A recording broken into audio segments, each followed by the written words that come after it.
Hello everyone. आज की इस वीडियो में हम क्लास 12th का जो सिलेबस इलेक्ट्रोस्टैटिक्स फर्स्ट यूनिट में हम चल रहे थे। First chapter already we have completed. आज हम सेकंड चैप्टर को स्टार्ट करेंगे। तो हमारा जो सेकंड चैप्टर है वो है इलेक्ट्रोस्टैटिक पोटेंशियल एंड कैपेसिटेंस, और इसमें सबसे फर्स्ट टॉपिक हम स्टडी करेंगे इलेक्ट्रोस्टैटिक पोटेंशियल एनर्जी। चलिए, इलेक्ट्रोस्टैटिक पोटेंशियल एनर्जी की बात करने से पहले मैं जनरली एक पोटेंशियल एनर्जी की बात करता हूँ। जब भी हम पोटेंशियल एनर्जी वर्ड स्टडी करते हैं, आपने क्लास 11th में ग्रेविटेशनल पोटेंशियल एनर्जी पढ़ा होगा। यानी जब आप ग्रेविटी के अगेंस्ट किसी बॉडी को, जैसे ये मार्कर है, इस मार्कर को ग्रेविटी अपनी तरफ खींच रही है और हम इसे किसी पर्टिकुलर हाइट पर लेकर आते हैं, तो उस हाइट पर लेकर आने के लिए हमें फोर्स लगाना पड़ता है और उस फोर्स के बदले में हम कुछ वर्क डन कर रहे हैं। यानी वो जो फोर्स है वो कुछ वर्क डन कर रहा है, जैसे कि हमने mgh पिछली क्लास में कैलकुलेट किया था। तो इस प्रकार ये थी हमारे पास ग्रेविटेशनल पोटेंशियल एनर्जी। तो ग्रेविटेशनल पोटेंशियल एनर्जी में हमने क्या किया, ग्रेविटेशनल फोर्स ऑफ अट्रैक्शन के अगेंस्ट जो वर्क डन हमने किया, वो वर्क डन बॉडी की ग्रेविटेशनल पोटेंशियल एनर्जी के रूप में स्टोर हो गया। सिमिलरली अगर हमारे पास मान लीजिए कि कोई स्प्रिंग है, हम उस स्प्रिंग को खींचते हैं तो जब हम छोड़ते हैं वो वापस चला जाता है, दैट इज इलास्टिसिटी। एक्चुअली होता क्या है कि जब हम उसको स्ट्रेच करते हैं तो स्ट्रेच करने में हमने जो वर्क डन किया, हमारी मस्कुलर फोर्सेस लगा के जो वर्क डन हमने किया, वो वर्क डन स्प्रिंग की इलास्टिक पोटेंशियल एनर्जी के रूप में स्टोर हो जाता है। तो सिमिलरली जब कभी भी हम पोटेंशियल एनर्जी की बात करेंगे तो पोटेंशियल एनर्जी के केस में हम किसी न किसी फोर्सेस के अगेंस्ट कुछ वर्क डन करेंगे और वही वर्क डन उस सिस्टम की पोटेंशियल एनर्जी के रूप में स्टोर हो जाता है।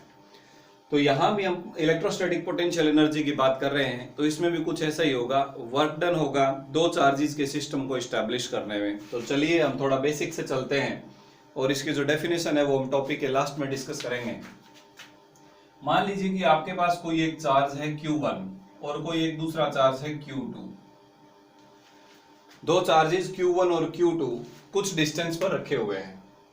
तो हम एक सपोज कर लेते हैं कि Q1 is at A, Q2 is at B, और Q1 को हमने मान लिया कि इस चार्ज को हमने फिक्स कर रखा है, ये चार्ज यहां से कहीं भी मूव नहीं हो सकता। और Q2 को हम मूव करेंगे, तो Q2 को जब हम मूव करेंगे तो कुछ वर्क डन करना पड़ेगा। देखिए, ये जो चार्ज है Q1 वो Q2 के ऊपर एक इलेक्ट्रोस्टैटिक फोर्स लगा रहा है इस डायरेक्शन में। यानी अगर मैं ये कहूं तो इस डायरेक्शन में इस पर इलेक्ट्रोस्टैटिक फोर्स लग रहा है, जो कि कूलम्ब्स लॉ से हम कैलकुलेट कर सकते हैं। बट अगर हम Q2 को फ्री छोड़ दें तो कुल उस फोर्स के इफेक्ट के अंडर ये एक्सेलरेटेड मोशन होगा। अगर हम विदाउट एक्सेलरेशन की बात करें तो हमें इसके ऑपोजिट डायरेक्शन में एक एक्सटर्नल फोर्स लगाना पड़ेगा, जो कि एग्जैक्टली कूलम्ब फोर्स के बराबर हो। और जब दोनों फोर्सेस बराबर हो गए तो जो Q2 है वो अपने कांस्टेंट वेलोसिटी के मोशन को बनाए रख सकता है। तो चलिए बात करते हैं कि हमें कितना वर्क डन करना पड़ेगा अगर इन दोनों के बीच के डिस्टेंस को हम चेंज करते हैं। और वो जो वर्क डन होगा वो एक्चुअली इस सिस्टम की इलेक्ट्रोस्टैटिक पोटेंशियल एनर्जी में चेंज के बराबर होगा। यानी अभी भी इस सिस्टम की कुछ इलेक्ट्रोस्टैटिक पोटेंशियल एनर्जी है और बाद में कुछ अलग पोटेंशियल एनर्जी होगी, तो overall there will be some change in potential energy. So let us discuss with basics. चलिए हम मान लेते हैं कि किसी पर्टिकुलर टाइम पर ये जब चार्ज है इसे हम C पोजीशन पर लेकर आना चाहते हैं। A से B का जो डिस्टेंस है सपोज कीजिए कि वो R1 है, A से C का जो डिस्टेंस है सपोज करते हैं कि वो R2 है, और B से C जाते हुए Q2 चार्ज बीच में किसी पर्टिकुलर डिस्टेंस R पर है। मान लेते हैं कि किसी टाइम पर ये चार्ज Q2 R डिस्टेंस पर है और हम इसे R से dr डिस्टेंस आगे ले जाना चाहते हैं। R से टोटल डिस्टेंस कहां पर ले जाना चाहते हैं, R से शुरू करके R प्लस dr डिस्टेंस तक ले जाना चाहते हैं। तो हमें कितना वर्क डन करना पड़ेगा, लेट अस चेक। तो देखिए, small amount of work done, small amount of work done to displace Q2 charge from R to R plus dr। R से लेकर R plus dr डिस्टेंस तक ले जाने में हमें कितना वर्क डन करना पड़ेगा इन the field of source charge Q1। in the field of source charge Q1 is dW sorry, क्योंकि हमारा ये जो डिस्प्लेसमेंट है ये इनफाइनाइट स्मॉल है, तो इनफाइनाइट स्मॉल डिस्प्लेसमेंट के केस में हमारा जो वर्क डन होगा वो भी स्मॉल होगा, और वो जो वर्क डन है that is dW is equal to force dot product with displacement, force dot product with displacement. चलिए अब हम बात करते हैं कि ये फोर्स कौन सा है। जब चार्ज यहां पर है तो इस पर एक फोर्स लग रहा है कूलम्बियन फोर्स या इलेक्ट्रोस्टैटिक फोर्स Fe, जो कि कितना होगा K Q1 Q2 यानी दोनों चार्जेस की मल्टीप्लाई डिवाइडेड बाय डिस्टेंस का स्क्वायर यानी r का square, K Q1 Q2 by r square Coulomb's law से ये फोर्स होगा। और इतना ही फोर्स अगर हम चाहते हैं कि ये विदाउट एक्सेलरेटेड मोशन से जाए तो हमें ऑपोजिट डायरेक्शन में एक एक्सटर्नल फोर्स लगाना पड़ेगा जो कि इसके बराबर होगा F एक्सटर्नल। तो आप जो है इस वर्क डन को चाहे तो इलेक्ट्रोस्टैटिक फोर्स से निकाल लीजिए, चाहे आप एक्सटर्नल फोर्स से निकाल लीजिए। अगर हम एक्सटर्नल फोर्स से निकालेंगे तो जो वर्क डन है वो चेंज इन पोटेंशियल एनर्जी के बराबर होगा। अगर हम इलेक्ट्रोस्टैटिक फोर्स से निकालेंगे तो वर्क डन का नेगेटिव जो है वो चेंज इन पोटेंशियल एनर्जी के बराबर होगा। यही डेफिनेशन है हमारे पास change in electrostatic potential energy की। चलिए तो हम थोड़ा आगे बढ़ाते हैं अपने टॉपिक को। dW is equal to F dot d r. Actually light की वजह से यहाँ थोड़ा रिफ्लेक्शन है, तो कभी लाइट बंद करते हैं तो आप उसे नोट कर सकते हैं। dW is equal to F dot d r. हम एक बार के लिए इसे इलेक्ट्रोस्टैटिक फोर्स लेकर चलते हैं। हम मान लेते हैं कि इलेक्ट्रोस्टैटिक फोर्स के द्वारा किया गया हम वर्क डन निकाल रहे हैं। तो इसको जब हम ओपन करेंगे तो ये आ जाएगा Fe dr cos theta. Theta कितना है? जो हमारा इलेक्ट्रोस्टैटिक फोर्स है उसी डायरेक्शन में डिस्प्लेसमेंट है, तो इन दोनों के बीच में थीटा है 0 डिग्री। जब हम यहाँ 0 डिग्री पुट करेंगे तो cos 0 डिग्री हो जाएगा 1, यानी हमारे पास रह गया electrostatic force into displacement dr। ये small amount of work done है डियर स्टूडेंट्स। अब हम क्या चाहते हैं? हम चाहते हैं कि इस चार्ज को r1 डिस्टेंस से शुरू करके r2 तक ले जाए, तो टोटल वर्क डन हमें कितना करना पड़ेगा? तो आप dr यहां से शुरू करते हुए c तक जाएंगे और सभी जितने dw जो वर्क डन की सबको जोड़ देंगे। सबको जोड़ने का मतलब ओवरऑल इंटीग्रेशन। तो हम बात कर रहे हैं टोटल वर्क डन की। Total work done to displace Q2 from R1 to R2 in the field of Q1 is, मान लेते हैं कि ये जो वर्क डन है ये W है और ये जो वर्क डन है इसे dW का इंटीग्रेशन बोलेंगे। अब ये जो dW है इसका इंटीग्रेशन कीजिए, electrostatic force into displacement. Integration जो है वो हम डिस्प्लेसमेंट के विद रिस्पेक्ट टू कर रहे हैं, तो डिस्प्लेसमेंट R1 से शुरू होकर R2 पर खत्म हो रहा है। चलिए अब इलेक्ट्रोस्टैटिक फोर्स का formula K Q1 Q2 divided by distance square into dr integration also limits from R1 to R2। जो कांस्टेंट है बाहर ले लेंगे, K Q1 Q2 कांस्टेंट है, R को ऊपर ले जाइए r power -2 dr limit R1 से R2। देखिए r पावर -2 dr का इंटीग्रेशन जब हम करेंगे तो एक पावर ऐड हो जाएगी, जो पावर बनेगी उसी से हम डिवाइड कर देंगे। यही तरीका होता है इंटीग्रेशन का। आई होप आप सब इस बेसिक्स को जानते हैं। तो चलिए ये हमारे पास आ गया K Q1 Q2, इसमें एक पावर ऐड करेंगे तो r power -1 divided by -1 limit R1 से R2। नेक्स्ट स्टेप में इस माइनस को बाहर ले लेते हैं, तो W बराबर -K Q1 Q2 r power -1, आप इसको लिख सकते हैं 1/r। It can be written as 1/r। Upper limit put करेंगे तो यह आ जाएगा 1/r2 minus lower limit put करेंगे आ जाएगा 1/r1। देखिए 1/r था, पहले हमें ऊपर वाली लिमिट पुट करनी होती है। लिमिट पुट करना आपने क्लास 11th में सीखा होगा। अपर लिमिट जो भी वेरिएबल है उसकी जगह पहले ऊपर वाली लिमिट पुट करेंगे, फिर ओवरऑल के माइनस में फिर लोअर वाली लिमिट पुट करेंगे। तो ये आ गया 1/r2 माइनस 1/r1। इस माइनस को आप वापिस अंदर ले जाओ तो हमारा जो एक्सप्रेशन है that will be converted into K Q1 Q2 1/r1 minus 1/r2। तो ये हमारे पास है work done.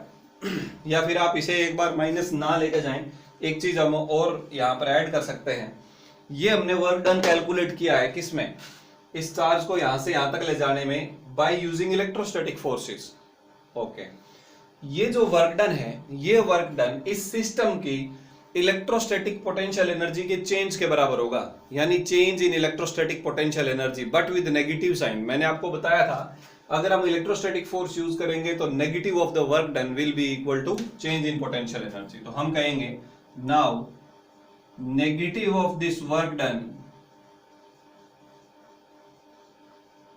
Is the change in potential energy. मैं स्पेस बचाने के लिए डेल्टा यू लिख रहा हूं, आप इसे लिखेंगे चेंज इन पोटेंशियल एनर्जी। तो डेल्टा यू जो है वो चेंज इन पोटेंशियल एनर्जी का सिंबल है। सो डेल्टा यू यानी चेंज इन पोटेंशियल एनर्जी बराबर आ गया, एक और नेगेटिव लगा देंगे के Q1 Q2, या आप हिंट के लिए नोट कर सकते हैं माइनस ऑफ W के बराबर। दैट्स वाई इक्वल टू के Q1 Q2 1 by R2 minus 1 by R1, 1 by R2 minus 1 by R1।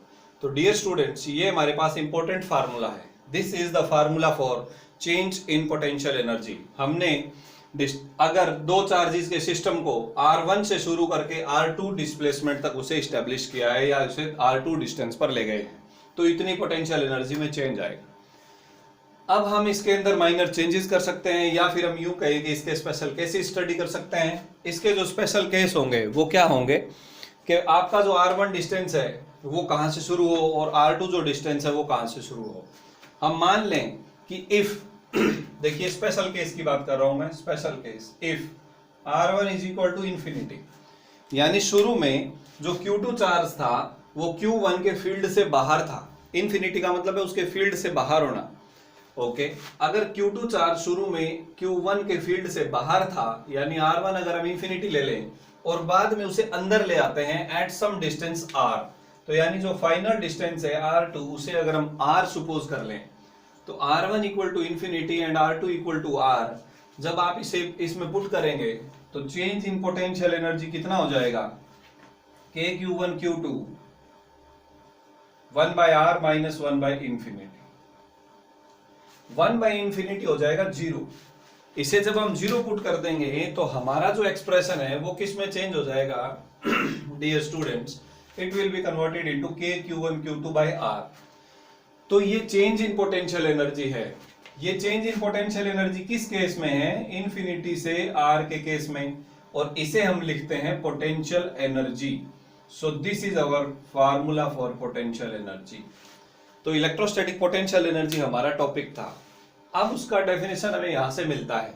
Electrostatic potential energy क्या है, it is equal to the work done. ये वर्क डन के बराबर है कब, when a test charge is brought from, यानी लेके आया जाता है, brought from infinity to a finite distance in the field of source charge. किसी सोर्स चार्ज के फील्ड में किसी टेस्ट चार्ज को इंफिनिटी से फाइनाइट डिस्टेंस पर लेकर आने में किया गया वर्क डन पोटेंशियल एनर्जी के बराबर होता है। अगर वर्क डन कूलम्बियन फोर्स से किया गया है तो negative of the work done, अगर एक्सटर्नल फोर्स से किया गया है तो positive of the work done. तो ये हमारे पास इलेक्ट्रोस्टैटिक पोटेंशियल एनर्जी की डेफिनेशन है।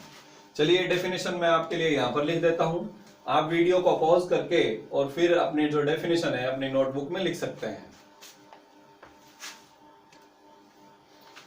देखिए हमारे पास इलेक्ट्रोस्टैटिक पोटेंशियल एनर्जी की डेफिनेशन यहां से आती है, it is the negative of the work done, ध्यान दीजिए negative of the work done to bring a positive test charge from infinity to finite distance in the field of source charge without acceleration by electrostatic forces, by electrostatic forces। मैंने यहाँ shortly लिखा है FE, आपने लिखना है by electrostatic forces। अगर आप यहाँ इलेक्ट्रोस्टैटिक फोर्सेज नहीं लिखते हैं, एक्सटर्नल फोर्स लिखते हैं, तो यहाँ पर नेगेटिव की जगह आ जाएगा पॉजिटिव। तो डियर स्टूडेंट्स, ये हमारे पास जो टॉपिक है वो कंप्लीट हो चुका है। हमने इस टॉपिक में क्या किया है, एक टेस्ट चार्ज को एक सोर्स चार्ज के फील्ड में लेकर आए हैं और जो किया गया वर्क डन है वो चेंज इन पोटेंशियल एनर्जी के बराबर है या पोटेंशियल एनर्जी के बराबर है। तो आप देखेंगे कि K Q1 Q2 by R is the formula for potential energy. अब एक इंपॉर्टेंट बात यह है कि ये पोटेंशियल एनर्जी किसकी है, Q1 की है या Q2 की है। Actually this is the potential energy of the system. दोनों चार्जेस का जो सिस्टम है उसकी पोटेंशियल एनर्जी है, ये किसी एक चार्ज की पोटेंशियल एनर्जी नहीं है। चलिए यही जो टॉपिक है ये अभी हमें नेक्स्ट पॉइंट के अंदर भी काम आएगा। तो हमारा जो नेक्स्ट टॉपिक है दैट इज इलेक्ट्रोस्टैटिक पोटेंशियल। देखिए बच्चों, पोटेंशियल एनर्जी के और भी टॉपिक्स हैं।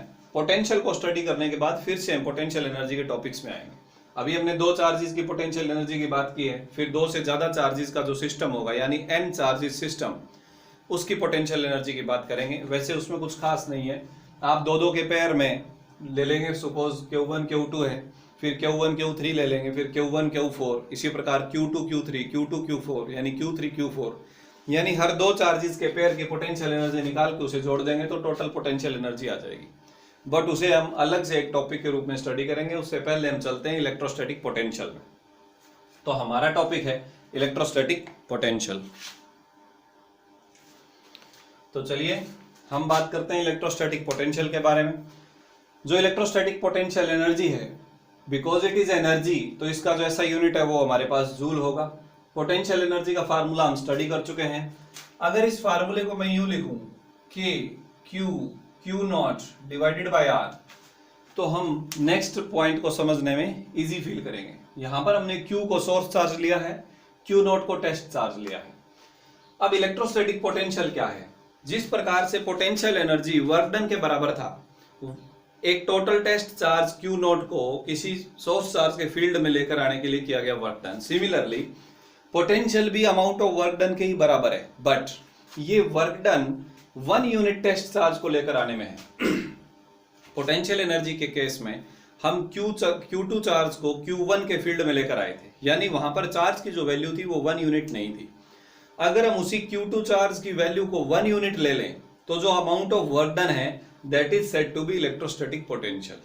तो वेरी सिंपल, जो डेफिनेशन हमने पोटेंशियल एनर्जी की लिखी वही डेफिनेशन इसकी है, बट इसमें हमें जो चेंज करना होगा वो होगा it is negative of the work done to bring 1 unit positive test charge, ध्यान दें 1 unit positive test charge from infinity to finite distance in the field of source charge without acceleration by electrostatic forces. चलिए, तो ये definition I hope अब आप लिख सकेंगे। अब इसको डेराइव करने के दो तरीके हैं। पहला तो ये कि आप पोटेंशियल एनर्जी का पूरा डेरिवेशन करें और उसको बाद में जो हमारा टेस्ट चार्ज की वैल्यू उससे डिवाइड कर देंगे, so you will gate electrostatic potential. Otherwise हम कहेंगे कि इलेक्ट्रोस्टैटिक पोटेंशियल जो है, इसकी डेफिनेशन लिखने के बाद आप लिख सकते हैं electrostatic potential is equal to electrostatic potential energy divided by test charge. Total test charge Q nought को लाने में आपने इतना वर्क डन किया, तो 1 यूनिट को लाने में कितना करेंगे, इस टेस्ट चार्ज से डिवाइड कर दीजिए, यानी V will be equal to electrostatic potential energy divided by test charge U divided by Q nought. अब U का जो हमारे पास फॉर्मूला है that is K Q nought by R, इसको जब हम Q नॉट से डिवाइड करेंगे सो you will get the formula of potential. So electrostatic potential is equal to KQ divided by R. ये हमारे पास इलेक्ट्रोस्टैटिक पोटेंशियल का फार्मूला है। ध्यान दें यहाँ पर जो K है that is 1/4 pi epsilon naught, यानी proportionality constant of Coulomb's law. तो हमारे अभी हमने जो डेराइव किया वो है इलेक्ट्रोस्टैटिक पोटेंशियल। अगर शॉर्ट में आए 2 मार्क्स का क्वेश्चन बनता है तो आप इस प्रकार डेराइव कर सकते हैं। अगर ज्यादा मार्क्स में ये पूछा जाए तो फिर हमें पहले इलेक्ट्रोस्टैटिक पोटेंशियल एनर्जी डेराइव करना पड़ेगा, उसको डेराइव करके आप टेस्ट चार्ज से डिवाइड कर दें, then you will get the potential. तो हमें मिल गया इलेक्ट्रोस्टैटिक पोटेंशियल, या फिर आप इसको लिख सकते हैं V is equal to Q upon 4 pi epsilon naught R। So this is the formula. ये पोटेंशियल है एक सिंगल पॉइंट चार्ज का, यानी सोर्स चार्ज Q का। इट मींस मैं ये कहना चाह रहा हूं कि अगर ये कोई सोर्स चार्ज प्लस Q यहां पर पड़ा है और इससे R डिस्टेंस पर यहां पर कोई पॉइंट है, तो इस पॉइंट के ऊपर जो पोटेंशियल है उसका फार्मूला होगा KQ डिवाइडेड बाय R, यानी ये R के इनवर्सली प्रोपोर्शनल है और ये जो पोटेंशियल है वो सिर्फ सोर्स चार्ज पर डिपेंड करता है। Okay fine. एक और इंपॉर्टेंट फार्मूला भी हम यहां से डिराइव कर सकते हैं दैट इज पोटेंशियल एनर्जी। कई बार क्या है, हम न्यूमेरिकल जब सॉल्व करेंगे तो हमें पोटेंशियल कैलकुलेट करना होगा, एनर्जी दी होगी, या एनर्जी कैलकुलेट करनी होगी, पोटेंशियल दिया होगा। तो अगर हम एनर्जी कैलकुलेट करें बाय यूजिंग पोटेंशियल तो ये हमारे पास होगा potential multiplied by test charge, potential multiplied by test charge. अब इस स्टेटमेंट का मीनिंग क्या है वो मैं आपको समझाता हूं। देखिए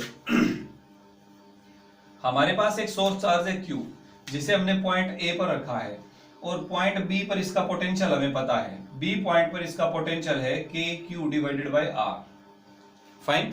हम चाहते हैं कि बी पॉइंट के ऊपर कोई टेस्ट चार्ज लेकर आए। मान लीजिए कि हम इनफाइनाइट डिस्टेंस पर एक टेस्ट चार्ज रखा हुआ है क्यू नॉट, इस क्यू नॉट को यहां से यहां तक लेकर आए तो कितना वर्क डन करना पड़ेगा? तो वर्क डन या फिर पोटेंशियल एनर्जी एक ही बात है, तो वर्क डन बराबर होगा potential multiplied by test charge. Potential energy का भी यही फार्मूला है, क्योंकि अभी मैंने आपको बताया कि वर्क डन ही पोटेंशियल एनर्जी के बराबर है, इक्विवेलेंट है। तो V का क्या फार्मूला है? K Q divided by are. इस पॉइंट का V मिल गया हमें और मल्टीप्लाई कर दीजिए आप टेस्ट चार्ज से, तो आप वर्क डन कैलकुलेट कर सकते हैं। तो डियर स्टूडेंट्स, ये जो टॉपिक हमने स्टडी किए ये थे हमें इलेक्ट्रोस्टैटिक पोटेंशियल एनर्जी और इलेक्ट्रोस्टैटिक पोटेंशियल। अब इसके ऊपर बेस्ड हम कुछ न्यूमेरिकल, एक दो न्यूमेरिकल आई होप एनसीईआरटी में इस पर बेस्ड होंगे, we will discuss that. Numerical को डिस्कस करने से पहले मैं आपको एक इंपॉर्टेंट ग्राफ और बता देता हूं। हमारे पास एक ग्राफ है V, जो अभी हमने देखा कि पोटेंशियल जो है वो इनवर्सली प्रोपोर्शनल है R के, यानी इलेक्ट्रोस्टैटिक पोटेंशियल का हमने जो फार्मूला स्टडी किया है that is K Q by R. हम कह सकते हैं V is inversely proportional to R। अगर V R के इनवर्सली प्रोपोर्शनल है तो इसका ग्राफ कैसा होगा? देखिए, अगर हम इधर V लें और इधर लें R, तो इनवर्सली प्रोपोर्शनल का ग्राफ कुछ इस प्रकार से रहेगा, जस्ट लाइक दिस। ये क्या शो करता है कि जब R 0 है तो V इंफिनिटी होगा। तो R 0 इस लाइन पर है, तो इस लाइन पर जहां इंफिनिटी होगा वहां पर जाके ये मिलेगा। तो इसे मिलता हुआ नहीं दिखा सकते, it will meet at point infinity. जहां पर R 0 हो जाएगा वहां पर V क्या हो जाएगा हमारे पास? इंफिनिटी। ओके, या जब R इंफिनिटी होगा तब V कितना हो जाएगा? 0। तो R इंफिनिटी कहां होगा? इस लाइन पे जाके आगे R इंफिनिटी यहां होगा तो वहां पर V क्या हो जाएगा? 0। तो ये V 0 वहां मिलेगा जहां पर R इंफिनिटी हो जाएगा। सिमिलरली V इंफिनिटी ये वहां मिलेगा, R जहां पर 0, R की वैल्यू 0 और V वहां पर क्या हो जाएगा हमारे पास? इंफिनिटी। ओके डियर स्टूडेंट्स, तो इस प्रकार से ये ग्राफ है। एक इसी के साथ कंपैरिजन में ग्राफ आता है हमारे पास इलेक्ट्रिक फील्ड इंटेंसिटी का। इलेक्ट्रिक फील्ड इंटेंसिटी एक चार्ज की वजह से फार्मूला होता है K Q by R square, यानी electric field intensity inversely proportional होता है आर स्क्वायर के। अगर इनवर्सली प्रोपोर्शनल है आर स्क्वायर के तो उसका भी ग्राफ कुछ कुछ दिखने में इसके जैसा ही आएगा। बट आप देख सकते हैं कि आर जैसे जैसे हम बढ़ाएंगे ई ज्यादा डिक्रीज होगा, स्क्वायर में डिक्रीज होगा। यहां पर अगर आपने आर को डबल किया तो वी हाफ हो गया, बट यहां अगर आप आर डबल करेंगे तो ई जो है वो 1/4 टाइम्स हो जाएगा। चलिए इसके लिए हम एक तरीका हम यूज करेंगे, वो क्या है? E बराबर है K Q divided by R square. देखिए, अगर हम R की वैल्यू को 1 यूनिट पुट करते हैं, R की वैल्यू को जब हम 1 यूनिट पुट करेंगे तो आपने देखा कि V की वैल्यू के क्यू के बराबर आई और E की भी वैल्यू के क्यू के बराबर आई। इट मींस जब R 1 यूनिट होगा तब V और E का मैग्नीट्यूड बराबर होगा, यानी कोई एक पॉइंट होगा जहां पर R जो है वो 1 यूनिट है और वहां पर V और E एक ही जगह पर होंगे, यानी दोनों जो ग्राफ हैं वो इंटरसेक्ट करेंगे। नाउ जब R जो है वो 1 से बड़ा होगा, अगर R को हम 1 से बड़ा लेंगे तो देखिए, सुपोज 2 ले देते हैं हम R को। अगर R को 2 लेंगे तो ये वैल्यू है के क्यू बाई 2 और ये वैल्यू है K Q by 4। It means E जो है वो V से छोटा होगा, E will be less than V। और अगर हम R को 1 से छोटा लें तो E जो है वो V से ज्यादा होगा, E will be greater than V। Okay fine. तो अब आप देखिए, अगर मैं इसी सेम ग्राफ में E और V दोनों y एक्सिस पर ले रहा हूं, ज्यादा किधर होगा? अगर हम ऊपर की तरफ जा रहे हैं तो E और V की वैल्यूज बढ़ रही हैं और नीचे की तरफ आ रहे हैं तो कम हो रही हैं। तो E की वैल्यू V से कम कब है? जब R ग्रेटर देन 1 है। तो R1 इधर है, 1 से ग्रेटर ये हो गया, तो E का जो ग्राफ है वो इसके नीचे की तरफ आ जाएगा लाइक दिस। और ज्यादा कब होगा? जब ये 1 से लेस होगा। तो ये जो हमारे पास ग्राफ आया है ये E inversely proportional to R square का ग्राफ है और ये जो है वो V inversely proportional to R का ग्राफ है। कई बार ऐसे ग्राफ पूछ लिए जाते हैं, काफी इंपॉर्टेंट टॉपिक है ये, इंपॉर्टेंट पॉइंट बनता है ग्राफ का डिस्कशन। चलिए, ये था हमारे पास इलेक्ट्रोस्टैटिक पोटेंशियल और फील्ड इंटेंसिटी के ग्राफ का कंपैरिजन। अब हम डिस्कस करेंगे एक न्यूमेरिकल। एग्जाम्पल 2.1 है एनसीईआरटी से। Calculate the potential at point P due to a charge of 4 × 10⁻⁻⁷ coulomb. यानी इस चार्ज की वजह से कोई P पॉइंट है, लोकेटेड 9 सेंटीमीटर अवे, यानी डिस्टेंस 9 सेंटीमीटर गिवन है, वहां पर पोटेंशियल बताइए। ये पहला पॉइंट है, यानी इस क्वेश्चन के दो पार्ट हैं। पहला पार्ट ये है, they are asking V at 0.9 centimetre. So electrostatic potential का फार्मूला क्या है dear students? That is KQ divided by distance. कई बार बच्चे जल्दबाजी में R² लगाते हैं, क्योंकि फोर्स में, इलेक्ट्रिक फील्ड इंटेंसिटी में उन्हें स्क्वायर यूज करने की आदत है। तो ध्यान दीजिए, पोटेंशियल और पोटेंशियल एनर्जी दोनों में ही R की 1 पावर है। अब K की वैल्यू है 9 × 10⁻⁹, Q की वैल्यू है 4 × 10⁻⁷। डिस्टेंस सेंटीमीटर का मीटर बना लें अगर हम, देन इट इज 9 × 10⁻²। बनाना ही होगा, क्योंकि चार्ज ऐसा यूनिट में है तो डिस्टेंस भी ऐसा ही में होना चाहिए। 9 से 9 कैंसिल, पावर माइनस वाली ऊपर जाके प्लस हो गई। 9 और 2 11, 11 में से 7 गया 4, तो 4 × 10⁻⁴ वोल्ट। ध्यान दीजिए, वोल्ट जो है वो ऐसा यूनिट है इलेक्ट्रोस्टैटिक पोटेंशियल का। पहले मैं बताना भूल गया था, न्यूमेरिकल आती हमें याद आ गया, थैंक गॉड। तो इलेक्ट्रोस्टैटिक पोटेंशियल हमने कैलकुलेट किया by using this formula 4 × 10⁻⁴ volt. एक बार फिर ध्यान दें, वोल्ट इज ऐसा यूनिट ऑफ इलेक्ट्रोस्टैटिक पोटेंशियल। चलिए, ये इस क्वेश्चन का फर्स्ट पार्ट था। अब हम इस क्वेश्चन के सेकंड पार्ट की बात करते हैं। ये पूछ रहे हैं, hence obtain the work done in bringing a charge of 2 × 10⁻⁹ coulomb. यानी एक टेस्ट चार्ज हमें दिया हुआ है, इस चार्ज को इन्फिनिटी से पॉइंट P तक लाने में किया गया वर्क डन पूछ रहे हैं।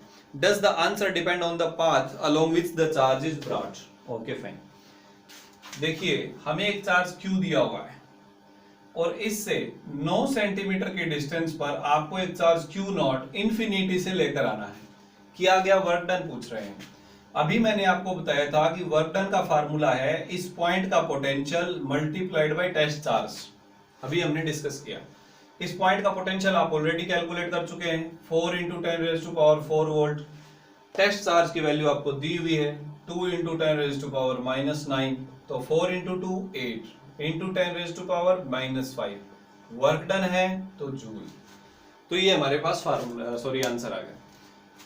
साथ ही में ये भी पूछ रहे हैं कि क्या ये इस बात पर डिपेंड करेगा कि हम इन्फिनिटी से किस पाथ को फॉलो करते हुए टेस्ट चार्ज यहाँ लेके आ रहे हैं। सपोज यहाँ से हम चार्ज यहाँ लेकर गए बाय स्ट्रेट लाइन, या फिर by using a curved path, by using a semi circular path, या by using some asymmetrical path, तो इससे कोई फर्क नहीं पड़ता।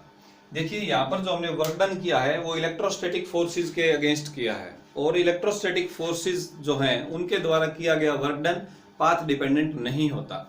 इलेक्ट्रोस्टैटिक फोर्सेस और ग्रेविटेशनल फोर्सेस के द्वारा किया गया जो वर्क डन है वो पाथ पर डिपेंड नहीं करता। It only depends on initial and final position.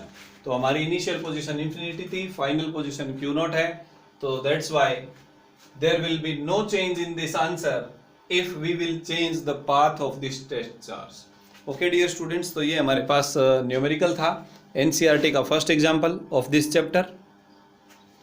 So dear students, आज के आप वीडियो में इतना ही। अब आप होमवर्क के रूप में एक तो इसके नोट्स बनाएंगे, अच्छे से आपको डेरिवेशंस आने चाहिए। पहले अच्छे से पढ़ें या नोट्स बना के उसके बाद अच्छे से एक बार रीडिंग लें, और फिर अपनी रफ नोटबुक में उसे करके देखें कि आप उसे अपने आप से कर पा रहे हैं या नहीं। न्यूमेरिकल को समझने की कोशिश करें। सेकंड चैप्टर स्टार्ट हो चुका है, इसलिए एक बार फिर से मैं आपको रिमाइंड करवा दूं कि चैप्टर वाइज फार्मूला बनाने का मैंने आप लोगों को सजेशन दिया था। फर्स्ट चैप्टर खत्म हो चुका है। आई होप कि आपने फर्स्ट चैप्टर के सारे फार्मूले अलग से एक फाइल में बनाए होंगे, जो आप जरूर पढ़ने पर यूज कर सकेंगे। सिमिलरली सेकंड चैप्टर के फार्मूला के लिए भी फार्मूला फाइल आप लगा लीजिए। नेक्स्ट वीडियो में हम मिलेंगे potential due to multiple charges. एक से ज्यादा चार्जेस हो तो पोटेंशियल का क्या होगा, किस प्रकार हम डेराइव करेंगे, या पोटेंशियल एनर्जी का क्या होगा। तब तक के लिए घर में रहें, सुरक्षित रहें, अपने को, अपने समाज को और अपने देश को सुरक्षित रखें। जय हिंद।